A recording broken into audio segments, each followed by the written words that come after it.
बरोबर ना. मग आम्ही झाशीची राणी होऊ शकत नाही, आम्ही अहिल्याबाई होळकर होऊ शकत नाही, आम्ही सावित्रीबाई फुले होऊ शकत नाही, पण आम्ही IAS होऊ शकतो, आम्ही मंत्री होऊ शकतो, आम्ही PSI होऊ शकतो, आम्ही डॉक्टर होऊ शकतो की नाही. मग कोणाकोणाला असं वाटतं की आम्ही डॉक्टर झालं पाहिजे म्हणून? डॉक्टर ज्यांची इच्छा आहे ते हात वर करा. कोणाला असं वाटतं का आम्ही डॉक्टर झालो पाहिजे? एकाला पण नाही वाटत. मग तुम्ही शिकून करणार काय? 10वी 12वी शिकून नवऱ्याच्या घरी जाणारा? मग काय करणार? म्हणजे अशी मनात हे असते की नाही, कोणी म्हणते मी पोलीस मध्ये जाईल, कोणी म्हणते मी डॉक्टर होईल, बरोबर की नाही? अशी तमन्ना आहे की नाही तुमची? पोलीस मध्ये कोणाला जायचं? तमन्ना ठेवा. अरे बाप, वा वा, क्या बात आहे. पोलीस मध्ये एकदम डॅशिंग नोकरी आहे. माझी इच्छा होती की मी पोलीसची नोकरी करावं, पण ते काय अनावधानानं झालं नाही. कारण माझा भाऊ म्हणे चांगल्या घरच्या पोरी पोलीसमध्ये जात असतात का म्हणे, काय पोलीसची नोकरी चांगली आहे का म्हणे. नाही तर माझी खूप इच्छा होती. पण तुम्ही सर्वांना हात वर केले, खूप छान वाटलं मला की पोलीसमध्ये लागायची इच्छा आहे. आम्हाला जर काही करून दाखवायचं असेल, खरंच आमच्या आईवडिलाचा तुरा वर गेला पाहिजे. आणि आमच्या शिक्षकांचं जे इच्छा आहे, शिक्षक आम्हाला जे शिकवतात, कारण आई वडिलाच्या नंतर जर आमचे कोणी गुरु असेल तर ते आमचे शिक्षक, बरोबर ना. पहिले गुरु कोण? हा, पहिले गुरु आमचे आई वडील असतात. आणि दुसरे गुरु, आणि आता तुम्ही लहान आहात, एक तुमच्या डोक्यामध्ये टाकून देतो, कारण आता लहान मोठ्यासारखं झालं.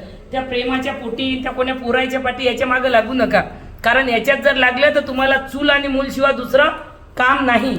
फक्त लग्न करा आणि चूल आणि मूल लेकरं पैदा करा, याच्या पडेल नाही. म्हणून जर तुम्हाला काही बनायचं असेल तर तुमच्या जीवनात जर कोणी नसेल, बैकवणारे खूप असतात, सुधरवणारं कोणी नसते.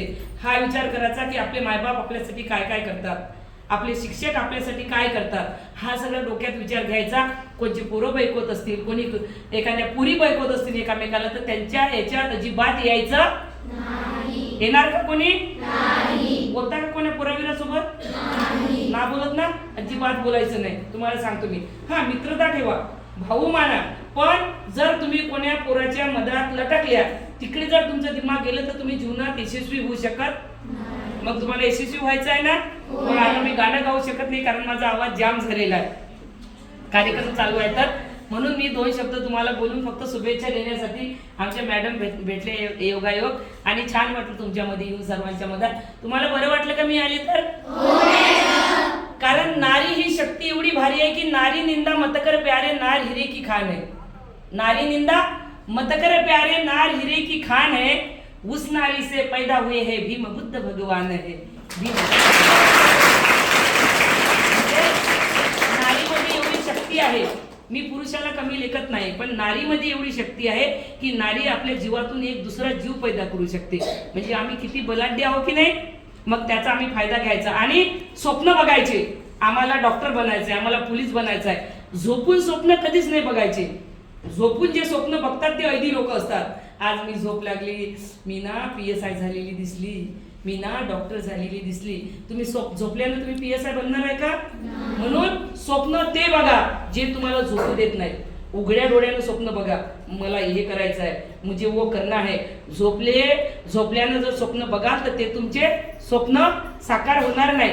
उघड्या डोळ्यानं स्वप्न बघा, जे स्वप्न तुम्हाला झोपू देत नाही ते स्वप्न तुमचे साकार झाल्याशिवाय राहत नाही. म्हणून खूप अभ्यास करा चांगला. खूप साऱ्या तुम्हाला शुभेच्छा.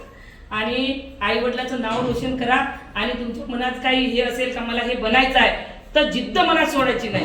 आम्हाला हे बनायचं आहे म्हणजे बनायचं आहे. तुम्ही जेव्हा जर काही बनताय ना, तेव्हा जे आपले सर लोक असतात, 7वी 8वी 5वी 10वी पर्यंत आपल्याला शिकवतात, त्यांना जेव्हा 10-20 वर्षांना माहिती होते की आमची जी मुलगी होती ना, ती आज IAS झाली, ती पोलीसमध्ये आहे, ती डॉक्टर झाली, तर त्यांच्या पण छात्या खूप गर्वानं अशा फुगतात की ही आम्हाला स्टुडंट आहे, की आमच्यापाशी शिकला. तर मग त्यांचं नाव जर रोशन करायचं असेल तर एकच निर्धार करायचं की आम्हाला काहीतरी बनायचं. आज माझे कोणते शिक्षक वगैरे जुने असे दिसतात, माझ्या समोर यायला खूप गर्दी असते कार्यक्रमामध्ये, समोर यायला दचकतात, कसं जायचं, ओळखेल का आम्हाला अंजली भारती? पण जेव्हा ते भेटतात ना एवढं असं गर्व होते, असं वाटते यांच्या पाया पडू की काय पडू की सर मी तुमच्याजवळ शिकली, सर मला तुम्ही शिकवलं, एवढं गर्व असते आपल्याला. कारण आई वडिलाच्या नंतर जे आपले गुरु असतात ते आपले शिक्षक असतात. म्हणून शिक्षकाचं नाव रोशन करा, आपल्या आई वडिलाचं नाव रोशन करा आणि खूप शुभेच्छा तुम्हाला. खूप शिका, खूप मोठ्या व्हा. मला निघायचं आहे, त्याच्यामुळे सर्व मॅडम सर सर्वांची माफी मागते आणि रजा घेते. जय भीम, जय भारत, जय शिवाजी, जय महाराष्ट्र, जय जिजाऊ.